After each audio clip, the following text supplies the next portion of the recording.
precisamente el himno más famoso de Lutero, ¿no? Castillo fuerte es nuestro Dios. Es un himno muy hermoso. Bueno, pues vamos a comenzar. Vamos a comenzar con una oración, que Dios guíe esta reunión y pueda Dios hablar a través de nosotros. Señor, te damos muchísimas gracias porque podemos estar aquí, a pesar de dificultades, a pesar del tráfico que el día de hoy fue especial. Pero gracias porque nos tienes aquí, Señor, y pues ahora te quiero pedir que tú pues nos estés bendiciendo en este estudio, a los que nos congregamos. Permite que podamos ser edificados, que pongamos atención en cada una de estas palabras. Señor, tú sabes que no somos no somos nadie, ni Miguel ni yo, sino solamente confiamos en el trabajo, Señor, que tu Espíritu hará en este tiempo, Dios, en que hablemos. Te queremos pedir que tú guíes cada una de estas enseñanzas y que tú toques el corazón de acuerdo a la necesidad que cada uno de nosotros tenemos. Padre, pues te queremos pedir por los que no han podido llegar todavía a causa del tráfico, que tú apresures sus pasos, que permitas que lleguen bien. Y Dios, pues los que no puedan venir, permite que puedan escuchar más tarde la grabación. Todo esto te lo suplicamos, te lo pedimos en el nombre de tu Hijo Jesús. Amén.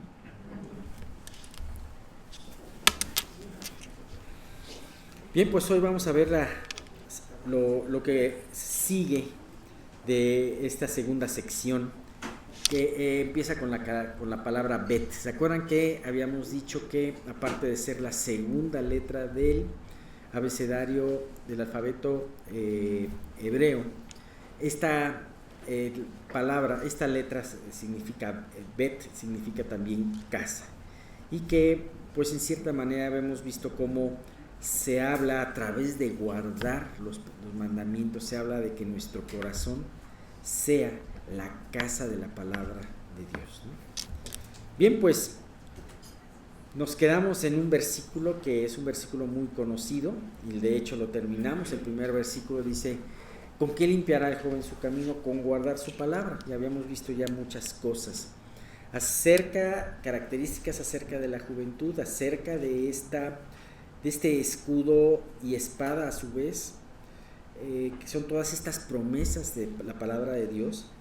Y también pues podemos ver que todo esto también se aplica con nosotros, no solamente el joven, sino también el que no es tan joven limpiará su camino guardando tu palabra, porque también para nosotros, los que estamos más avanzados de edad que ellos, que los jóvenes, pues también tenemos tentaciones, también tenemos distracciones, también tenemos situaciones y ataques que puedan venir a nuestra mente.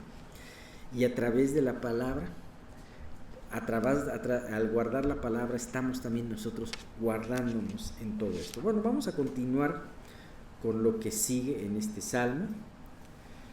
Dice: con todo mi corazón te he buscado, no me dejes desviarme de tus mandamientos. En mi corazón he guardado tus dichos, para no pecar contra ti. Bendito tú, oh Jehová, enséñame tus estatutos. Con mis labios he contado todos los juicios de tu boca. Me he gozado en el camino de tus testimonios, más que de toda riqueza. En tus mandamientos meditaré, consideraré tus caminos. Me regocijaré en tus estatutos, no me olvidaré de tus palabras. Entonces podemos ver aquí que dice: con todo mi corazón te he buscado. El salmista nos ha hablado de que es muy importante limpiar tu camino con la palabra de Dios. Y aquí lo que nos está diciendo es: con mi corazón, con todo mi corazón te he buscado. No me dejes desviarme de tus mandamientos. A veces nosotros podemos menospreciar aquellas pequeñas cosas, menospreciar aquellas pequeñas peligros que pueden presentarse en nuestras vidas, aquellas pequeñas desviaciones, aquellos pequeños enfriamientos. Cuando tú estás meditando en la palabra de Dios y cuando tú le buscas con todo tu corazón, número uno, entiendes la importancia que tiene la palabra de Dios para con tu vida. La palabra de Dios también te lleva a quererlo buscar con todo tu corazón. ¿Por qué? Porque la palabra de Dios es ese espejo que nos enfrenta a todas nuestras carencias. Cuando tú no estás en una comunión diaria con la palabra de Dios, entonces no tienes la necesidad de la palabra de Dios. No tienes la necesidad y no ves como algo peligroso un pequeño desvío en tu vida. Pero fíjate cómo ha dicho este salmista: con todo mi corazón te he buscado. ¿Por qué? Porque él siente esa necesidad de la palabra de Dios.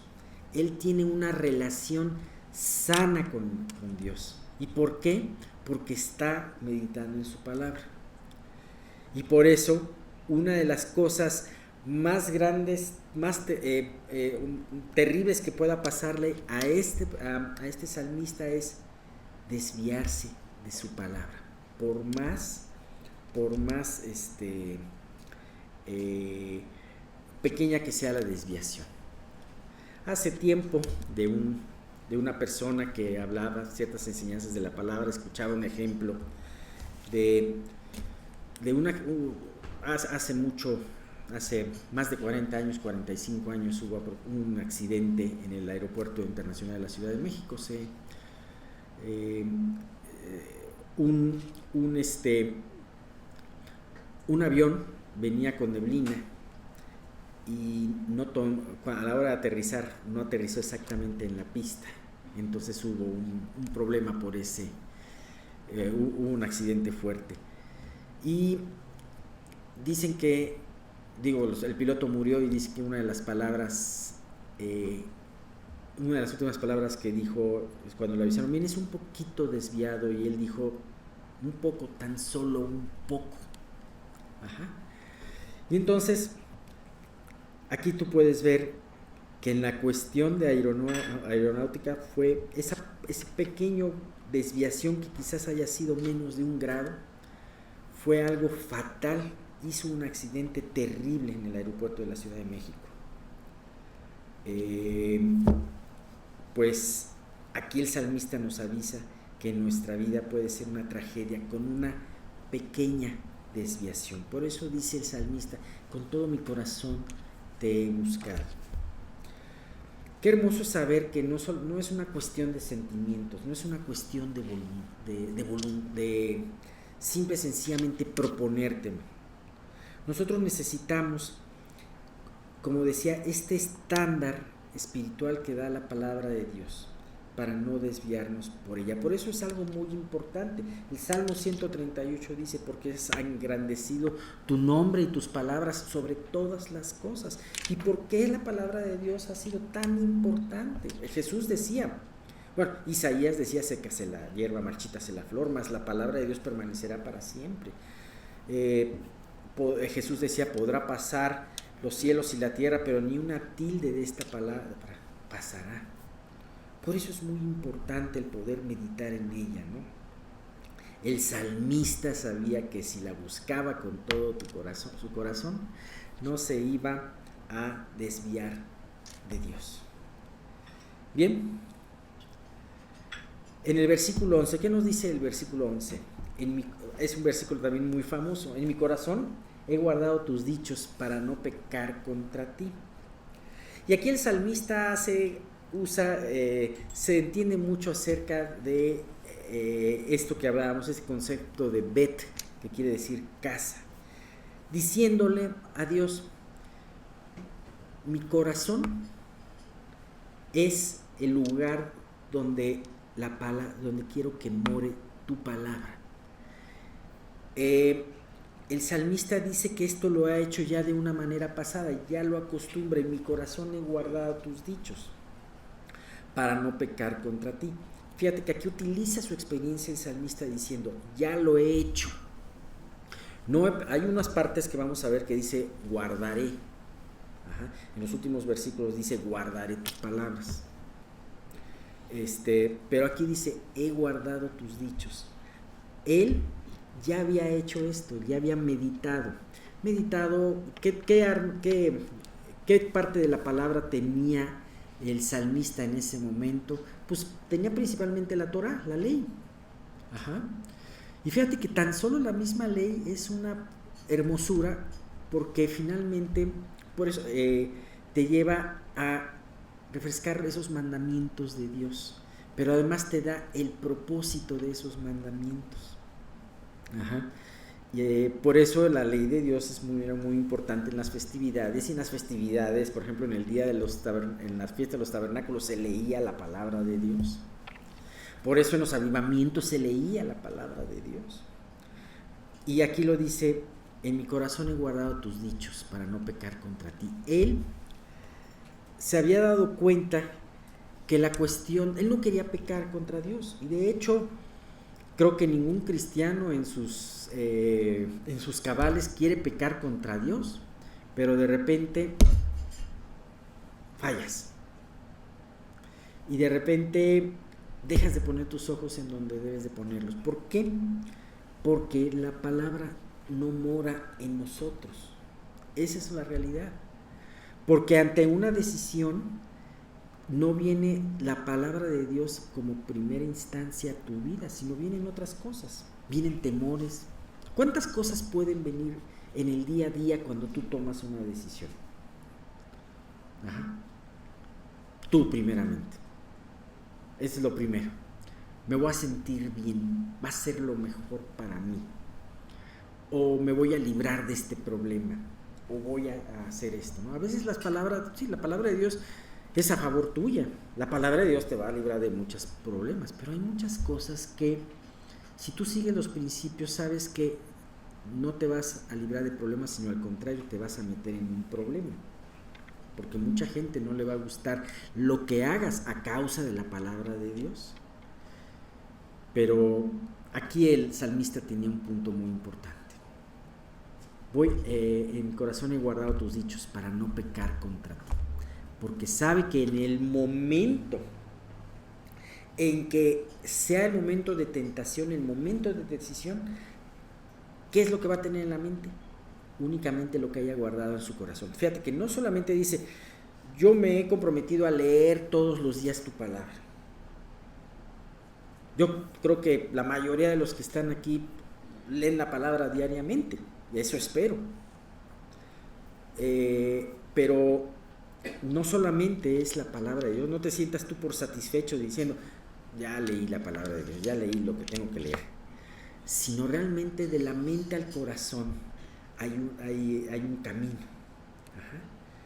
Es importante para eso el meditar, el pedirle a Dios que abra tu corazón para que Dios cincele esas palabras en las tablas de tu corazón, como dice la palabra. Entonces ahí sí, en cualquier situación va a ser normal para ti el agarrar y decir: ¿qué es lo que dice la palabra? O no necesita, ni siquiera tienes que decir qué es lo que dice la palabra. Va a venir el mandamiento.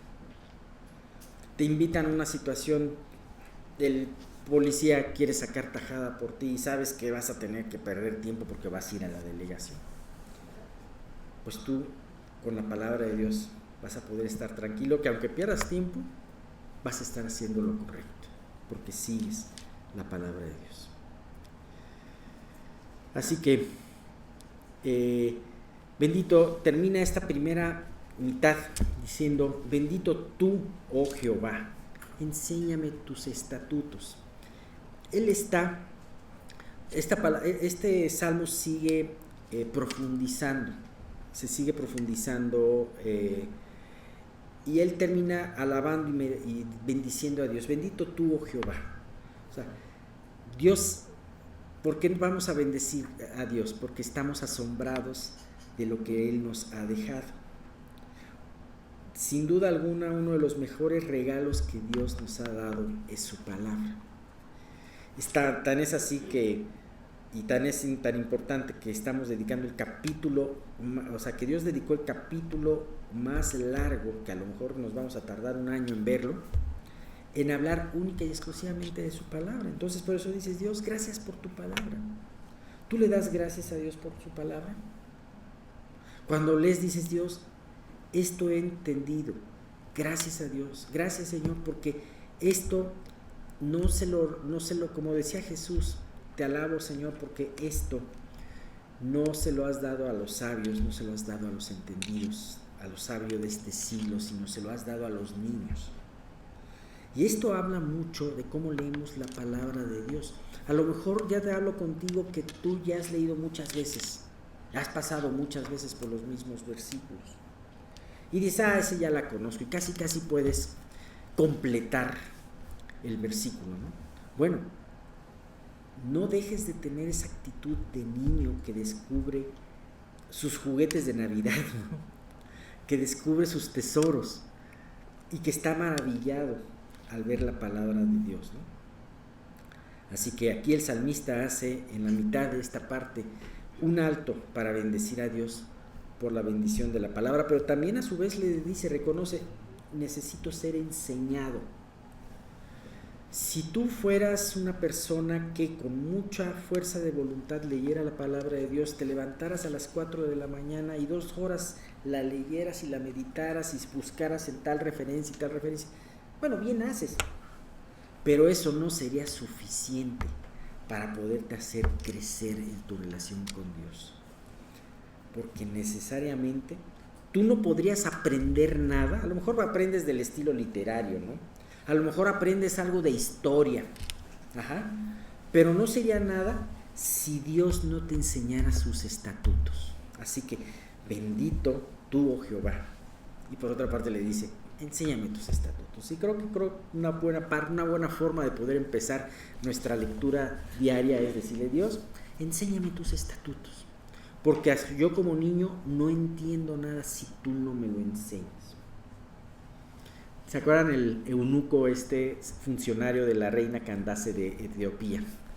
Aquel hombre, que ha de haber sido maravilloso conocerlo, porque era un funcionario muy importante, un funcionario que seguramente tenía a su disposición muchos recursos. Él iba en una carroza, él iba ahí con su chofer, con su guarura, y se le acerca a Felipe, y este hombre estaba con su corazón, era un hombre piadoso, Dios lo había impresionado y estaba con su corazón leyendo una parte de Isaías. Y entonces Felipe se le acerca y le dice, y lo escucha porque él está hablando en voz alta. Y entonces Felipe le dice, pero ¿entiendes lo que lees? ¿Y sabes qué? Él puede decir, bueno, voy entendiéndole, sí, no, claro que sí, pues es muy fácil, ¿no? Él le dice, ¿cómo voy a entender si no hay quien me lo explique, ¿no? Y sabes qué, muchas veces, aunque tú puedas ser un lector, entre comillas, experimentado de la palabra, porque estás en un contacto directo, realmente muchas veces nos podemos olvidar, y eso es algo muy grave, de decirle, Dios, aunque ya haya pasado por este pasaje, enséñame, porque yo no puedo por mí mismo. Acuérdate que Dios es excelso con el humilde. Y si tú con un corazón humilde le pides querer aprender, Él te va a enseñar. Bien, la siguiente mitad de este salmo, tenemos todavía como 5 minutitos. La siguiente mitad de este salmo es una especie como la resbaladilla que baja, ya nos subimos y ahora bajamos. Bajamos en un sentido figurado, porque finalmente todo esto es consecuencia de haber subido, ¿no? Y es también una parte muy bella. Dice, con mis labios he contado todos los juicios de tu boca. Me he gozado en el camino de tus testimonios más que de toda riqueza. En tus mandamientos meditaré, consideraré tus caminos, me regocijaré en tus estatutos, no me olvidaré de tus palabras. Hasta ahorita los 4 versículos que habíamos visto anteriormente hablaba de una acción interna e íntima del salmista con la palabra. El joven va a limpiar su camino guardando en su corazón, guardando la palabra. En mi corazón he guardado tus dichos para no pecar contra ti. Era una acción interna. Sin embargo, en el versículo 13 el salmista habla de una acción ya externa. con mis labios he contado todos los juicios de tu boca. Y aquí se trata de que no solamente Dios quiere que esos juicios, esos mandamientos te los guardes en el corazón, sino que también los expreses con tu boca. Hemos visto que científicamente está comprobado que entre más sentidos utilices para aprender algo, mejor lo aprendes.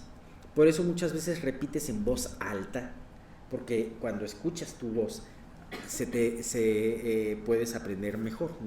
De hecho, una técnica de memorización pues es hablarlo en voz alta, ¿no? Pero no solamente se refiere a esto, sino de una manera natural, cuando tú te gozas en la palabra de Dios,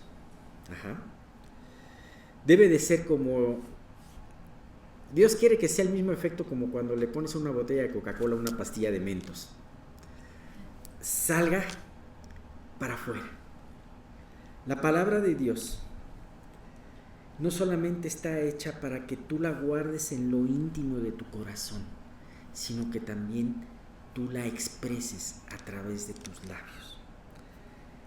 A través, dice, con mis labios he contado todos los juicios de tu boca. Cuando tú meditas, también hay una cosa muy importante, tú debes de compartir. Y ¿sabes qué? Creo que es muy importante, una forma de que tú gozas de una buena salud espiritual, por así decirlo, es que tú compartes. Compartes a los hermanos, Dios te guía a compartir inclusive a alguna persona que es extraña a la palabra de Dios.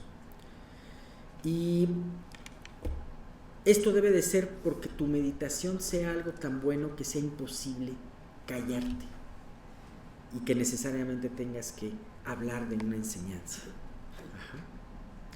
Proverbios, por ejemplo, es muy útil para poder, sobre todo con los incrédulos, para poder, porque muchas veces los incrédulos, una persona que no conoce a Cristo, no se explica muchas cosas. Entonces a veces con los proverbios tú puedes aclarar muchas cosas, ¿no? Y así como también con otras partes de la Biblia, ¿no? Así que una lección bien aprendida se grabará mejor en nuestro corazón cuando lo compartimos. ¿Sabes? Esta es una faceta muy importante en la palabra de Dios. La palabra de Dios no fue hecha para, como muchas personas en muchos tiempos equivocadamente pensaron, era para guardarla en un lugar oculto y que solamente una sociedad secreta la conociera. No. O sea, muchas veces mucha gente se equivocó y pensó que la palabra de Dios era solamente para tenerla en un lugar a puerta cerrada, en un monasterio, ¿no? No, nunca ideó Dios la palabra de Dios para eso. En las fiestas, Dios le gustaban las fiestas. Puso 7 fiestas muy importantes en la palabra que se tenían que cumplir. Y eran fiestas, algunas de ellas que te debía de haber mucho regocijo, en donde los israelitas iban al templo y podían compartir de la presencia de Dios, del gozo de compartir sus alimentos con otras personas, pero también del gozo de compartir lo que habían aprendido. Imagínate, vamos a ver después de este salmo grande una serie de salmos que se llaman los cánticos graduales, que son los cánticos que precisamente los israelitas hacían en ese peregrinar al templo, en las fiestas. Entonces yo me puedo imaginar el gozo y el anhelo que ellos tenían de reunirse con otros hermanos y poder compartir. Oye, ¿a ti qué te ha enseñado Dios? ¿Qué ha pasado en esa situación? ¿Por qué puedo orar por ti? Muchas veces nosotros podemos sentirnos intimidados con situaciones como, oye, ¿en qué puedo orar por ti? Pues que me conoces. O ¿qué me compartes? Pues, ¿por qué? O sea, no, cuando debe de ser algo natural, ¿no? Y debe de ser un gozo compartir de esta manera con los hermanos. Y bueno, Dios no quiere que sea solamente algo íntimo de guardar en tu corazón, sino que también lo explayes a los demás, ¿no? Y bueno, con todo esto, el salmista dice, me he gozado en el camino de tus testimonios más que en toda riqueza. El salmista habla con este meditar y con este compartir de que él ha aprendido el verdadero valor de la palabra de Dios. Él tiene sus prioridades correctas. Su corazón está en el lugar, en el tesoro correcto.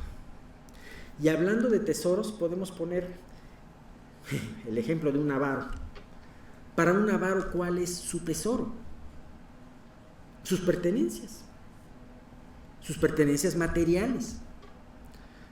Un avaro se deleita en abrir su caja fuerte, o se deleita en ir a su bóveda y contemplar sus tesoros, cómo brillan aquellas monedas, aquellos lingotes de oro, cómo brillan todos ellos. Sigamos el ejemplo del avaro, pero conduciéndonos al tesoro correcto. Verdaderamente este salmo y esta parte nos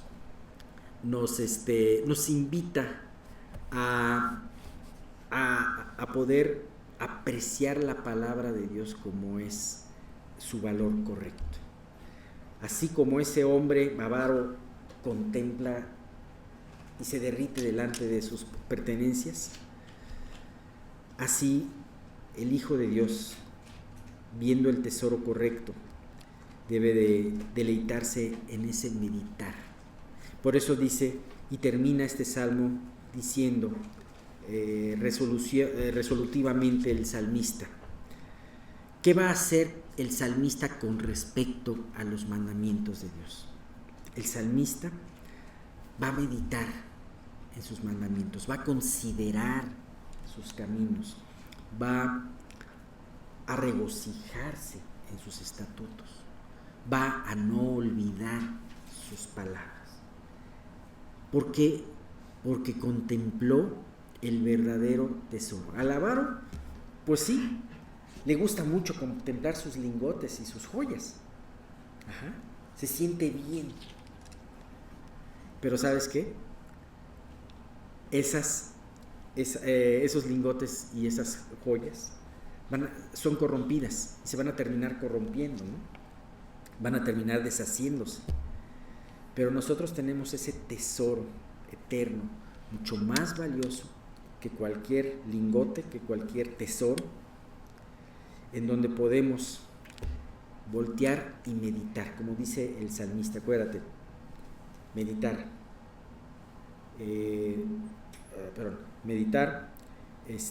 considerar, regocijarse y no olvidar. Terminamos con 2 versículos. Mateo 13:44. Además, el reino de los cielos es semejante a un tesoro escondido en un campo, el cual el hombre halla y lo esconde de nuevo, y gozoso por ello va y vende todo lo que tiene y compra aquel campo.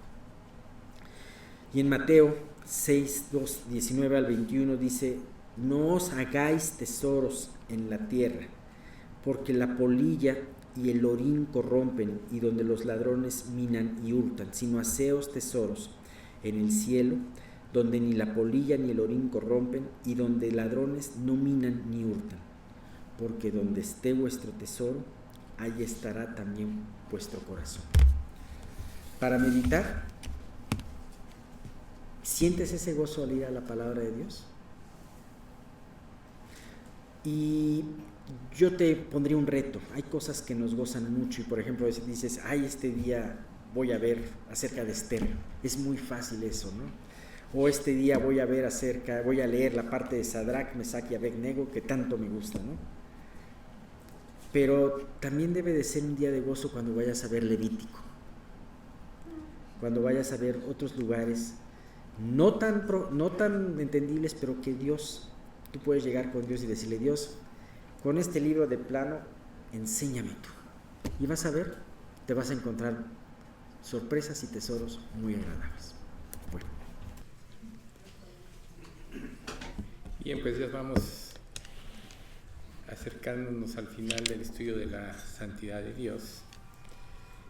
Y una de las cosas que es importante que tomemos en cuenta es que en realidad toda la palabra de Dios es algo integral.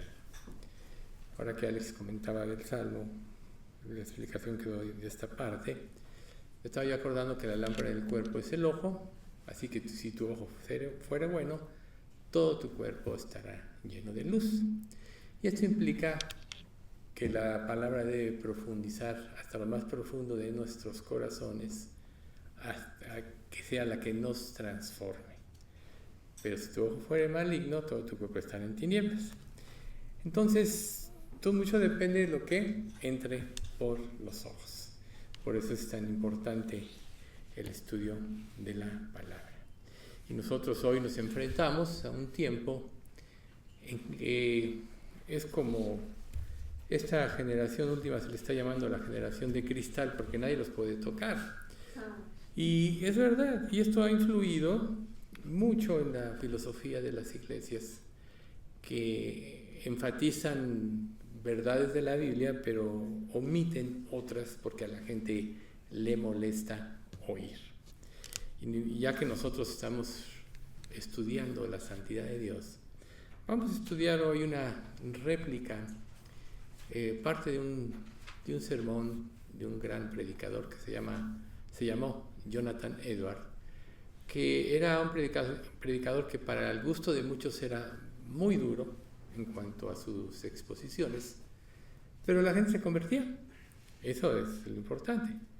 Entonces él tenía un eslogan: casi todos los hombres naturales que escuchan sobre el infierno se engañan a sí mismos pensando que escaparán de él.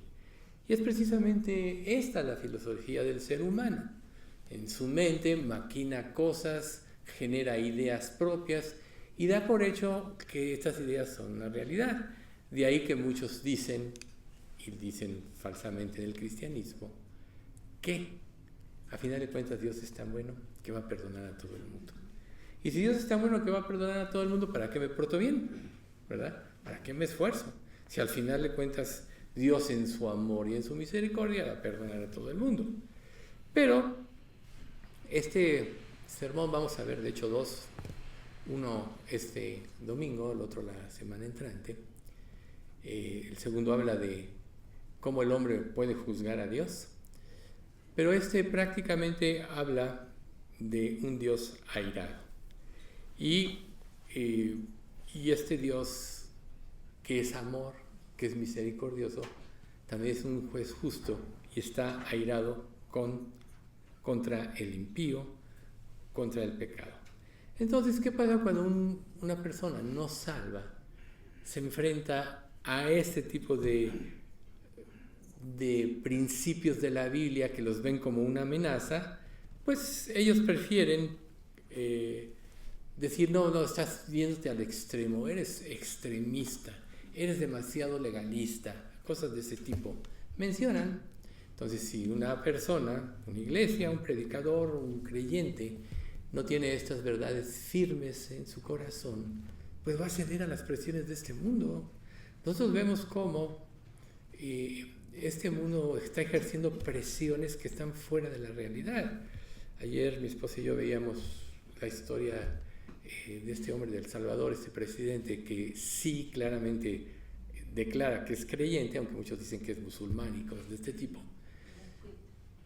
Bukele, que decía él, ¿por qué derechos humanos se preocupa tanto por defender a los impíos y no defiende a los justos y no defiende a las víctimas? Parece mentira que cualquier cosa puede suceder, pero si el impío, el transgresor, como se llama, dice apelo a derechos humanos, ya no lo pueden tocar. Pero no se dan cuenta que estos extorsionan, matan, torturan a la gente inocente, a la gente que quiere hacer el bien. Entonces él, porque estaba recibiendo una crítica de la embajadora canadiense, entonces él le decía, a ver, ¿por qué hacen esto? Está al revés. Déjennos a nosotros hacer, ahora sí que llevar a cabo nuestro país y tener nuestras luchas, pero pues no vamos a ceder a las presiones del mundo. Lo vemos también con Israel. Israel se ha portado muy bien en general con los palestinos, pero toda la prensa y todo el mundo dice que son sádicos, que son tremendos, etcétera. ¿Por qué? Pues porque les cortaron parte del agua, porque eran prácticamente sostenidos por Israel y todos los beneficios que tenían. Y bueno, hoy vemos que hasta lo condenan, los demandó Sudáfrica como un asesino, etcétera, ¿no? Pero viendo así como es el ser humano, y esta introducción precisamente es que nos demos cuenta que el ser humano está acostumbrado a negar las verdades, y sobre todo las verdades que hablan del castigo eterno en el infierno. Es una realidad que las personas que no se conviertan se van a ir al infierno. Es una realidad. Y a veces nosotros como creyentes podemos pensar, bueno, está mi familia, está esto, mis amigos, ya les hablé, pero si nosotros entendiéramos, que yo espero que un poquito más, que entendamos un poco más después de esta exposición, lo que es el infierno, nos preocuparía más, porque es un lugar donde se va a descargar la ira de Dios en totalidad. Es un lugar donde ya no va a haber misericordia y es un lugar eterno. Entonces, esta predicación enfatiza la fiera ira de Dios para tratar de alcanzar a los corazones rebeldes, impenitentes, y pues y para despertar de alguna manera a los creyentes en cuanto a esto, ¿no? Hoy nos estamos acostumbrados a ver, bueno, nosotros ya no tanto, pero las personas la mayoría de las personas están acostumbradas a ver una iglesia como un recinto con sus arcos góticos, las imágenes y todo eso, pero en realidad Dios es un Dios que es omnipresente. Recuerden lo que él dice en Hechos, el Dios que hizo el mundo y las cosas que en él hay, siendo Señor del cielo y de la tierra, no habita en templos hechos por manos humanas, ni es honrado por manos de hombre, como si necesitara de algo, pues él es quien da vida y aliento y todas las cosas. O sea, Dios no requiere de un recinto, sino requiere de personas entregadas. No está él conforme con una generación que está basada en el positivismo, en el automejoramiento, como vemos que muchas iglesias proclaman hoy, que dicen que ya la Biblia es un libro anticuado, que fue para el pasado, que fue para otro tipo de personas que vienen en la antigüedad, y realmente no saben que es el libro más actual, y siempre lo ha sido, porque habla con el problema del hombre, que es su rebelión contra Dios y su pecado. Entonces no dejemos de acordarnos que Dios es un ser justo y es un ser santo, y que si es santo y es justo, siempre va a anteponer su amor y su misericordia, pero quien la rechaza, quien la hace a un lado por seguir sus propias ideas, quien no quiere ser enfrentado, va a enfrentar su ira. Entonces, si Dios es un ser santo, es un juez justo, sería muy importante que consideremos nuestro error propio para ver hasta qué grado, en relación con las personas que nos rodean, sobre todo nuestros seres queridos, nos está importando poco el lugar a donde van. Recuerden ustedes que en el infierno no hay regreso. La gente muere, como dice Hebreos 9:27, como está establecido para los hombres que mueran una sola vez y después del juicio. La gente muere y ya no hay regreso. Si murió creyendo en Cristo, se va a ir al cielo. Si murió sin haberse salvado, sin haber puesto su fe en Cristo, se va a ir al infierno. Y el día que Dios juzgue, ya no va a haber oportunidad del arrepentimiento, ni van a querer. Por eso hemos estado viendo que el hombre no puede cambiar, que el hombre odia a Dios, que no quiere saber nada de Él, lo trata de evitar. ¿Por qué? Porque es un Dios santo y el hombre es pecador. Entonces, si Dios en verdad existe y Dios en verdad es justo, entonces hay que temer. Eso le pasó al rey Josías. El rey Josías uno de los reyes fieles de Israel, bisnieto de Ezequías. Este rey decidió seguir a Dios, entonces manda a limpiar el libro de la ley. Hasta el título de este pasaje en la Biblia se llama El hallazgo del libro de la ley. Vamos a leer. Entonces dijo el sumo sacerdote Hilcías al escriba Safán: he hallado el libro de la ley en la casa de Jehová. Hilcías dio el libro a Safán y lo leyó. Viniendo luego el escriba Safán al rey, dio cuenta al rey y dijo: tus siervos han recogido el dinero que se halló en el templo y lo han entregado en el poder de los que hacen la obra, que tienen a su cargo el arreglo de la casa de Jehová. Asimismo, el escriba Safán declaró al rey, diciendo: el sacerdote Hilcías me ha dado un libro. Y lo leyó Safán delante del rey. Y cuando el rey hubo oído las palabras del libro de la ley, rasgó sus vestidos.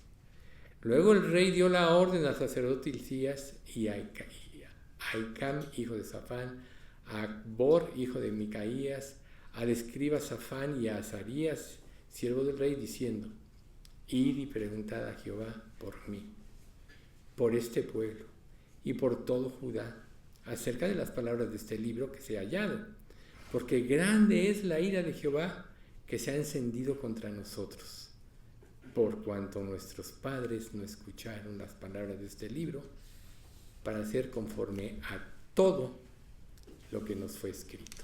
¿Ven ustedes? O sea, este hombre decidió buscar a Dios y Dios rescató el libro de la ley, la palabra de Dios. Seguramente era el Pentateuco, la Torá, y entonces él se da cuenta, rememorando a todos sus ancestros, que realmente habían vivido sin obedecer, y se llena de pavor, se quebranta. Recuerden, al corazón contrito y humillado no despreciarás tú, oh Dios. Entonces los creyentes van y le dicen: ok, yo voy a traer, la respuesta de Dios fue: yo voy a traer este juicio, pero no será en tus días, por cuanto te humillaste delante de mí, quebrantaste tu corazón. Entonces, una de las cosas que Dios quiere en primera instancia para cada uno de nosotros como creyentes es que tomemos en serio toda la palabra y no solo las partes que nos gustan o nos convienen. No es casualidad que estemos viendo ahorita este Salmo 119, que nos va a hablar ampliamente de toda la palabra, y no nos debe de quedar dudas después de analizar todos estos conceptos. Pero la palabra de Dios es un todo. Recuerden que Jesús dijo: el que no es conmigo, contra mí es. El que conmigo no recoge, desparrama. Una pequeña desviación, por más leve que sea, a la larga es una gran desviación. Por tanto, si nosotros no nos ceñimos estrictamente a la palabra, no vamos a poder entender la santidad ni vamos a comprenderla.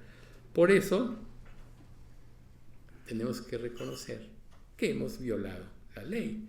Recuerden, somos santos, somos pecadores. O sea, Dios nos está transformando, pero cada día pecamos. Y Dios nos ha dejado su palabra para estar arreglando con Dios, para mantenernos en ese camino de santidad. Pero si nosotros nos inclinamos por las cosas que nos complacen, con las partes que nos edifican, y anulamos o hacemos caso omiso de las que enfrentan a la realidad de la humanidad sin Dios, entonces realmente ya estamos viviendo una falsa doctrina. Solo imagínense una persona padeciendo eternamente, donde ya no hay regreso, la ira de Dios. Entonces, cuando las personas son expuestas a la santidad de Dios, es de alguna manera, no como dice la filosofía de este mundo, no les infundas miedo, ¿para qué? Los estás manipulando, ¿no? Es importante que la gente tema su destino sin Dios. Entonces, este gran predicador, Jonathan Edwards, le consumía esta parte porque él sí creyó la palabra de Dios. Entonces siempre exaltaba de manera vívida y enfática estas verdades. ¿Para qué? Para que la gente fuera se diera cuenta de su condición y fuera Dios. Su idea no era generar un complejo de culpabilidad, porque tú te puedes llenar de culpabilidad, pero si no tienes la forma de salir, si no tienes la forma de ser sanado de ella, pues te vas a consumir o vas a rechazar, como mucha gente hace, plenamente a Dios. Por eso muchas personas dicen el infierno no existe, por otro lado, así como Dios es amor y va a perdonar a todos, Dios ni existe, es una invención hecha por manos de hombres. Muchas razones que seguramente muchos de nosotros hemos escuchado. Pero este sermón al cual vamos a entrar sostiene de una manera precisa lo que Dios dice, lo que Dios aborrece y cómo el ser humano terriblemente lo ha provocado. Dice un pasaje que ya lo hemos leído en parte. Está en el Salmo 7, del 11 al 17. Dice: Dios es juez justo y Dios está irado contra el impío todos los días. Si no se arrepiente, Él afilará su espada, armado tiene ya su arco y lo ha preparado.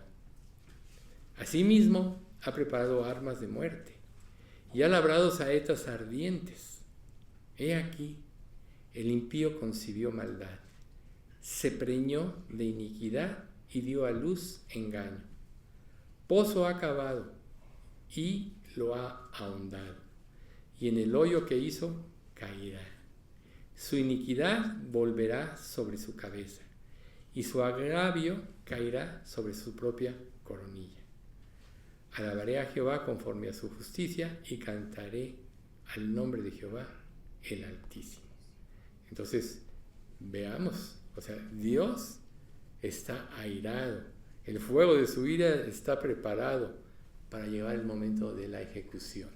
Recuerden que en Pedro, que 1 Pedro 3:9 dice: el Señor no retarda su promesa, según algunos la tienen por tardanza, sino que es paciente para con nosotros, no queriendo que ninguno perezca, sino que todos procedan al arrepentimiento. Y muchos creen que nada va a pasar porque la misericordia de Dios se está extendiendo. Pero como vemos en este salmo, ya está preparado ese día del juicio. Y el que rechazó el amor de Dios expresado a través de Jesucristo tiene un futuro espantoso, un futuro inimaginable. En la antigüedad, que había, en general todavía hay reyes, pero pocos, los reyes, ¿qué pasaba si algún súbdito ofendía al rey? Temían, porque ofender a un rey, si el rey no le tenía paciencia, era digno de muerte. Acuérdense de Esther.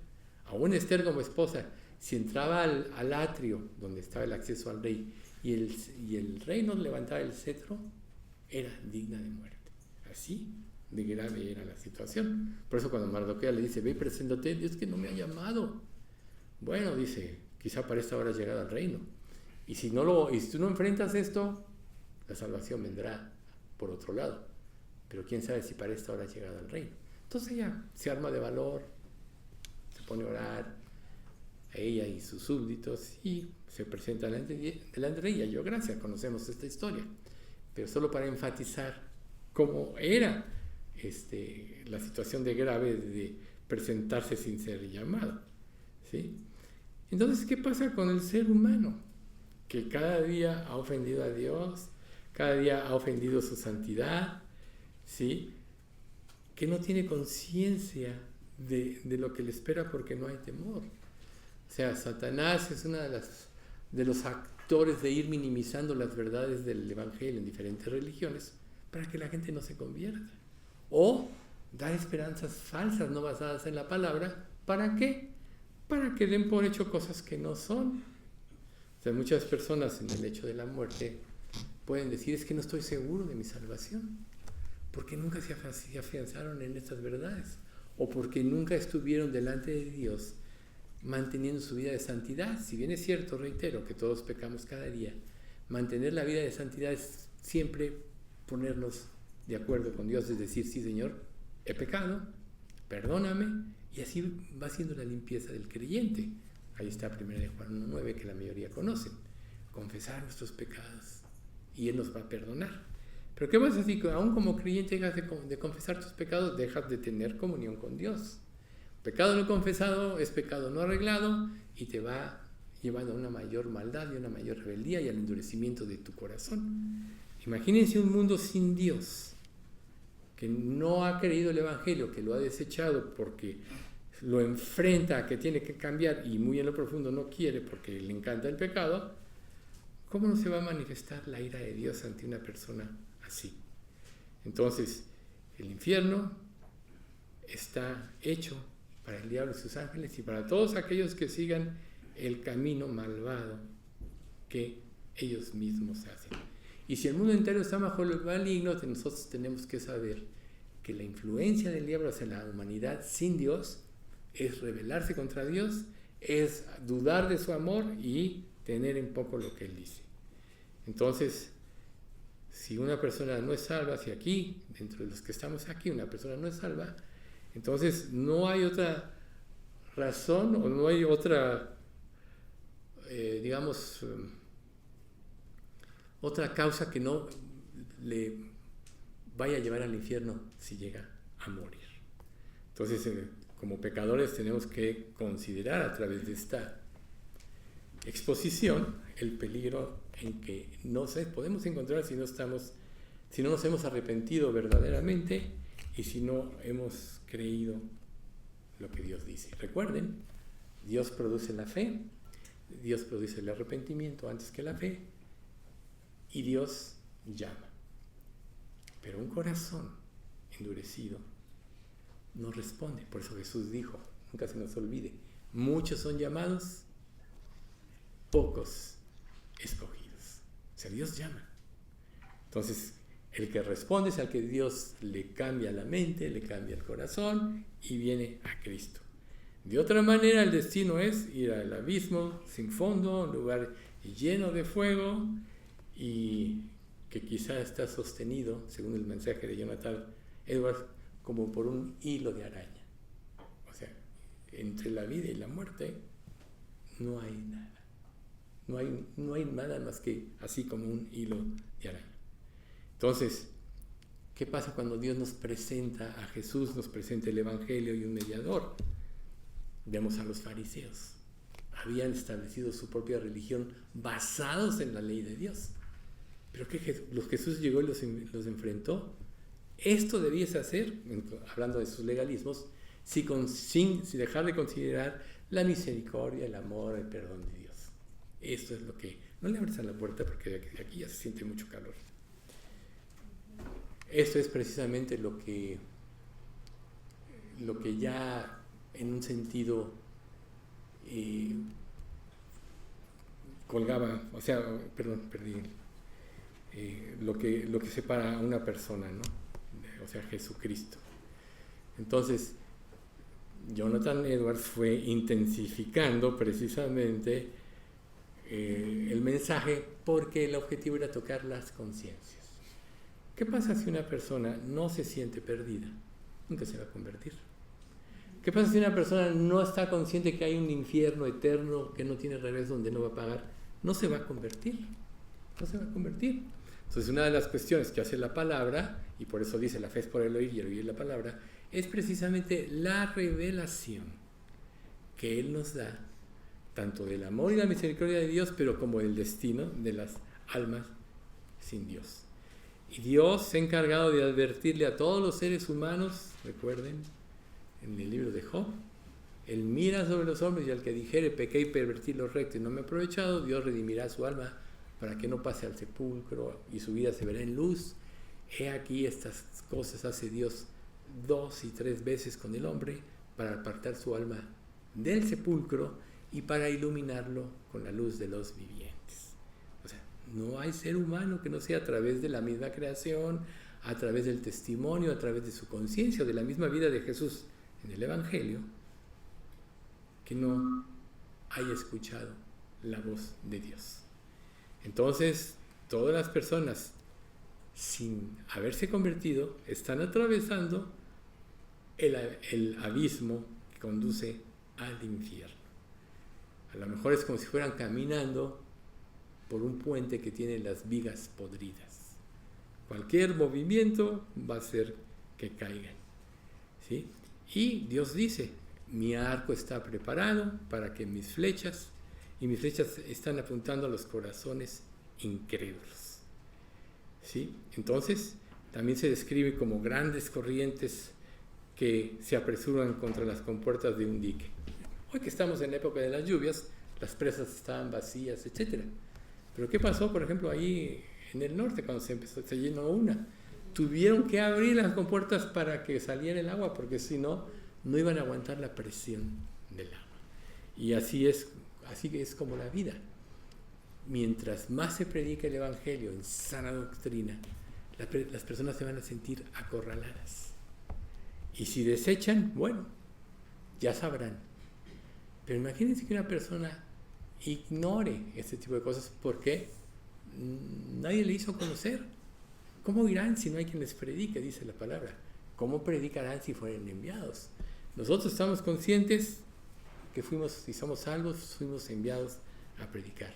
Tomamos el lugar de Israel, el cual fracasó por vivir sus propias vidas, por inclinarse al pecado, por no creerle a Dios. Y la iglesia, en términos generales, cuando menos la iglesia incrédula, está en ese mismo camino. Minimizan la posibilidad de ir al infierno o la anulan, y entonces la gente entra a un recinto como este y por estar ahí piensa que ya cumplió y piensa que todo está bien. Y no está bien si las personas no se arrepienten.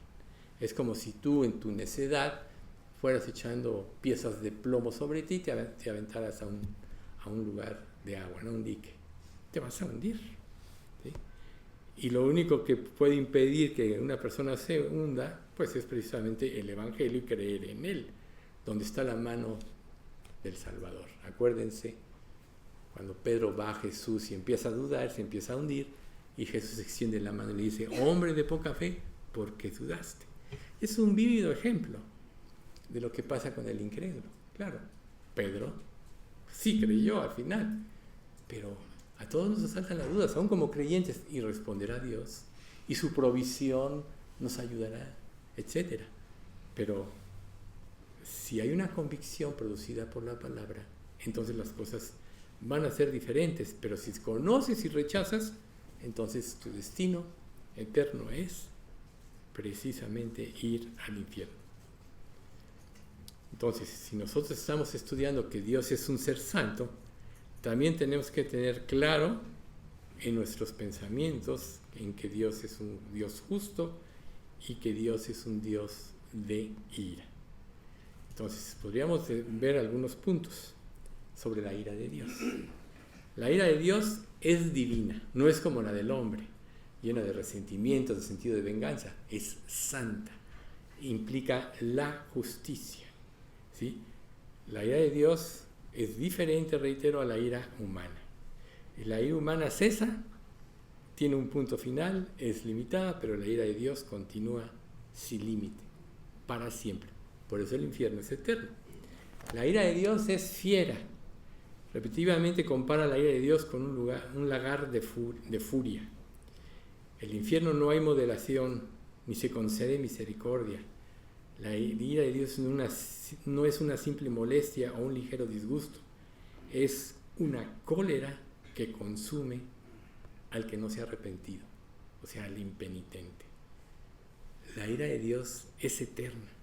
No hay fin para la ira de Dios dirigida contra los que están en el infierno. O sea que si nosotros podemos tener compasión de alguien, de acuerdo a nuestro criterio, nos lamentaríamos ante el pensamiento de que uno solo de ellos cayera en el infierno, si pudiéramos tener compasión. ¿Qué pasa cuando somos insensibles? Pues bueno, los dejamos ir, ¿no? Pero en el caso de Dios, su ira representa una furia contra el pecado que las personas no van a poder soportar. Todos en la vida hemos experimentado alguna vez algún dolor. Te caíste, te golpeaste la rodilla o tuviste un dolor de estómago, cualquier cosa. Y cuando el dolor es muy intenso y no lo soportas, dices, ¿cuándo pasará? ¿Cuándo pasará? Y cuando empieza a disminuir, como que empiezas a sentir alivio, ¿verdad? Seguramente todos aquí vivimos experiencias parecidas, de una u otra forma. Ahora imagínense el infierno, donde ya no hay retorno, donde esa ira va a estar presente siempre por los siglos de los siglos. Podríamos decir que es demasiado terrible para pensar en ello. Y sermones como el de Jonathan Edwards tenía como objetivo despertar a las personas, ¿no? Levántate, tú que duermes, despiértate tú que duermes, y levántate de los muertos, y te alumbrará Cristo. Ese es el sentido de este pasaje. Despiértate, tú que duermes, y levántate de los muertos. ¿No se oye aquella bocina? ¿Sí? Ok. Entonces, y te alumbrará Cristo. Entonces, a lo mejor nosotros podemos sentir cierta tranquilidad por ver a la gente pasar, pero eso solo va a implicar que estamos adormecidos. Tenemos que despertar a la realidad de las personas. Si Dios tuvo misericordia de nosotros, ¿acaso otros no tienen misericordia? A lo mejor tú dices, bueno, ya le testifiqué y das por hecho. Ya le testifiqué, ya cumplí. Pero ¿qué pasa cuando tienes un verdadero cargo? Niegas tu comodidad, niegas tu rechazo y hay una insistencia. Por supuesto que una insistencia siempre tiene que ser guiada por Dios, movida por Dios. Y generalmente este cargo surge por la oración por las personas. O sea, es donde tú tienes que tener conciencia de a dónde va si no se arrepiente. Yo creo que ninguno de nosotros quisiera que algún ser querido nuestro fuera a ese lugar. Pero cuando no nos importan o no hacemos algo, es que estamos siendo insensibles. Quiere decir que estamos adormecidos. Quiere decir que estas verdades no están retumbando dentro de nosotros como para tener ese cargo de decir, la gente sin Dios va al infierno. Y esto es una gran tragedia, porque las Escrituras nos dicen todo esto, y una persona que no hace esto es como si se quisiera sentir cómodo, no molestarse. Pero eso es falta de apreciar primero el sacrificio de Cristo hacia su vida y, por ende, no le preocupan los demás. Pero la palabra misma de Dios va despertando en nosotros esa necesidad de Cristo, ese espíritu que nos lleva a tener ese cargo que definitivamente es producido por Dios. O sea, la palabra de Dios es digna de ser creída, es digna de ser conocida, porque algún día, cuando termine la misericordia de Dios, la ira de Dios, que es la ira feroz, será derramada y ya no habrá regreso. Entonces, cuando un hombre natural, sin Dios, un incrédulo, oye del infierno, siempre se engaña a sí mismo pensando que escaparán. Esa es la naturaleza del hombre. ¿Ustedes creen, por ejemplo, que si el ladrón supiera que lo van a cachar, robaría? Claro que no. Piensa que la va a librar, piensa que se va a salir con la suya.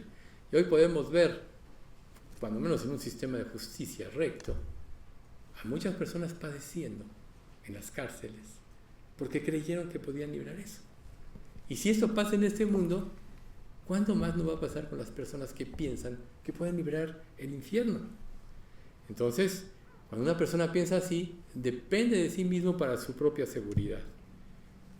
Se gloria en lo que ha hecho, en lo que hace y en lo que intenta hacer. Cada uno pone en su mente ideas de cómo se podrá evitar la condenación y luego las dan por hecho.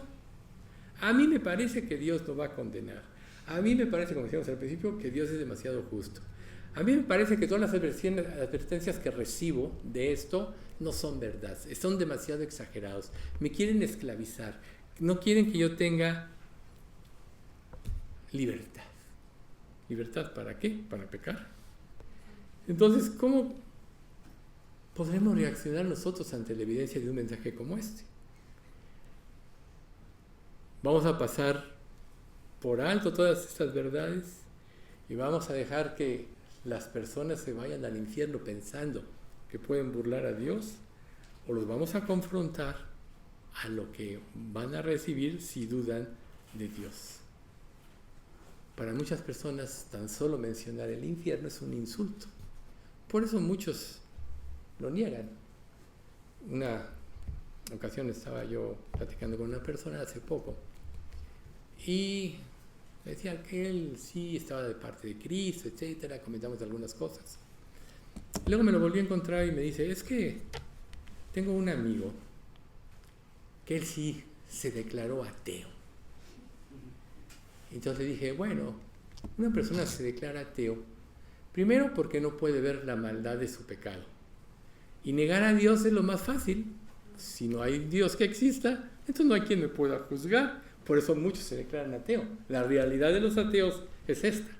No quieren confrontar su pecado. Y cuando le empecé a decir esto, este señor, bueno, ya me voy. O sea, le llegó de alguna manera, ¿no? A lo mejor era una proyección de él mismo, nunca me lo dijo. Pero bueno, vemos que así es la humanidad, trata de evadir. Y para eso Dios puso a su iglesia, por eso nos puso como testigos. Por eso nos puso ir por todo el mundo y predicar el evangelio a toda criatura. Pero nunca lo vamos a hacer como lo debemos hacer si no levantamos en nosotros esta convicción. Así como Dios es un Dios santo, perdonador, también es un juez justo y va a castigar. ¿Sí? Un Dios que no castigue no sería un Dios santo, ni sería un Dios perfecto, nunca se nos olvide. Por eso estudiamos sus atributos en tiempos pasados, ¿no? Y uno de sus atributos es, Dios es justo. Y como dice el Salmo que vimos 7, Dios es juez justo y está airado contra el impío toda la vida. Y lo único que puede hacer que un impío escape es la misericordia de Dios expresada a través de Jesucristo. Entonces, nosotros como creyentes debemos meditar en estas verdades hasta que sea una realidad. Es como si tú, con cada persona que trataras, dijeras, este va a ir al infierno. Es una realidad. ¿Con cuántas personas tratas cada día que están yendo al infierno? Muchos son llamados, pocos escogidos. O sea, ¿qué es muchos y pocos? No se puede dar un porcentaje, pero son pocos los que responden. Pero nosotros estamos para eso. Y el diablo trata de distraernos con muchas cosas, problemas de la vida, metas, etc. Pero lo más importante de nuestra vida es que si ya somos hijos de Dios, nuestra parte es predicar el evangelio. Y si ponemos nuestro corazón en ello, Dios dice que Él se encargará de suplir todo lo demás. Busca primero el reino de Dios y su justicia, y todo lo demás vendrá por añadidura. Aquí cabe aclarar algo. Dios nunca va a suplir en nuestros términos. Siempre va a ser en los términos de Él, para que conste que es de Él y Él sea glorificado. Si no vaya a ser que digas qué astuto soy, mira cómo libré esto. No necesito depender tanto de Dios, mi astucia me llevó a esto. No. Si tú buscas a Dios, Él se encargará en sus términos. Entonces, podemos nosotros, como muchos de los salmistas en los inicios de los salmos, empezaron quejándose contra Dios, no entendiendo la justicia, pero la mayoría de los salmos terminaron cuando ellos depositaron su confianza en Dios, se dieron cuenta, a final de cuentas. Y así debemos de ser nosotros. A lo mejor tienes dudas, a lo mejor todavía no estás en esa convicción tan grande, pero les digo una cosa, por eso es importante que la palabra de Dios cobre vida en nosotros. Si la palabra de Dios no cobra vida en nosotros, entonces nosotros no tendremos nunca esa fuerza y ese poder para poder transmitir el mensaje. Cada uno vive conforme a lo que realmente cree, y no conforme a lo que dice que cree. Y nuestra conducta refleja lo que realmente creemos. Por eso es tan importante estar analizando nuestras vidas. Si yo digo que creo en Cristo, lleva implícito que crees todas las verdades. Así como de la gracia y la misericordia de Dios, que es la más grande, así como que la gente sin Dios se va a ir al infierno. Entonces, muchos odian a Dios, porque no soportan ser enfrentados y en lo profundo no quieren cambiar. Pero así como Dios es un Dios de amor y su máxima expresión de su amor fue dada a través de Jesucristo, así también su ira va a ser para todo aquel que rechace a Cristo. Como dice Hebreos 10, 28 y 29, el que viola la ley de Moisés por el testimonio de 2 o de 3 testigos muere irremisiblemente. ¿Cuánto mayor castigo pensáis que merecerá el que pisoteare al Hijo de Dios y tuviere por inmunda la sangre del pacto en la cual fue santificado e hiciere afrenta al Espíritu de gracia?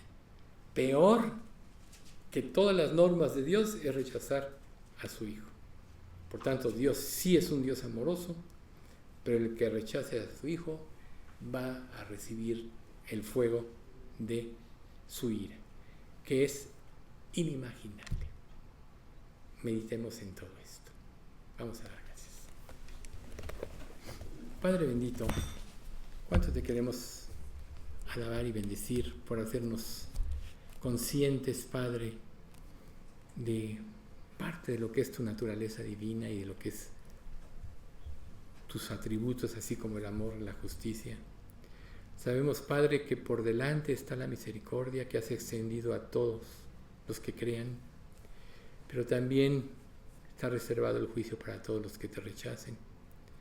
Pero nosotros, Padre, queremos pedirte que hoy tú nos des esta convicción de saber que todas las personas que están a nuestro alrededor sin ti se van a ir al infierno. Sobre todo las personas que pensamos que amamos. No permitas, Padre, que ningún resentimiento nuestro por injusticias que hayamos vivido, que ninguna acción contra nosotros que cualquier persona que nos rodea haya tenido, impida que nosotros podamos transmitirle el Evangelio de Cristo para que se salven. Señor, si hacemos esto es como si nosotros nos tomáramos tu lugar en ese juicio. Pero tú eres un Dios de perdón, Padre, y te pedimos que tú a nosotros nos permitas primero arreglar contra todas aquellas personas que que tuvieron algo que ver en nuestra vida, que nos ofendieron, nos lastimaron. Que perdonemos, hagamos un lado esto y que veamos más bien, Padre, en ellos el destino que les espera sin ti. Padre, enséñanos como iglesia a poder glorificarte cumpliendo el llamamiento más grande que nos has hecho, de ir por todo el mundo y predicar el Evangelio. Crea en nosotros, Padre, una convicción fuerte de las verdades que tú muestras en tu palabra, así como el amor y la ira eterna. Enséñanos, Padre, a creer absolutamente la palabra. No es casualidad, Padre, que estemos viendo también el Salmo 119, que nos ha empezado a aclarar muchas cosas. Te pedimos, Padre, que estas convicciones estén trabajando en nosotros hasta que nos enfoquemos como un pedernal, como una piedra, hacia el camino que tú nos has marcado. Padre, especialmente hoy te queremos rogar por Guillermo Arroyo, que lo iban a operar desde el miércoles y no lo han hecho. Pero hoy a las 3 lo operan, Señor, pues tú vela por todos los detalles para que él pueda no nada más salir bien, sino que todo pueda coordinarse bajo tu protección y tu mano y que él pueda quedar bien de su rodilla. Señor, también guarda a nuestras iglesias, a nuestra iglesia en salud, Padre, y lo más importante, Señor, danos humildad y sencillez para poder ser sensibles a tu voz y a tu voluntad, como hoy se expuso en el Salmo 119, en la porción que vimos. Padre, te pedimos todo esto en nombre de Cristo Jesús. Amén.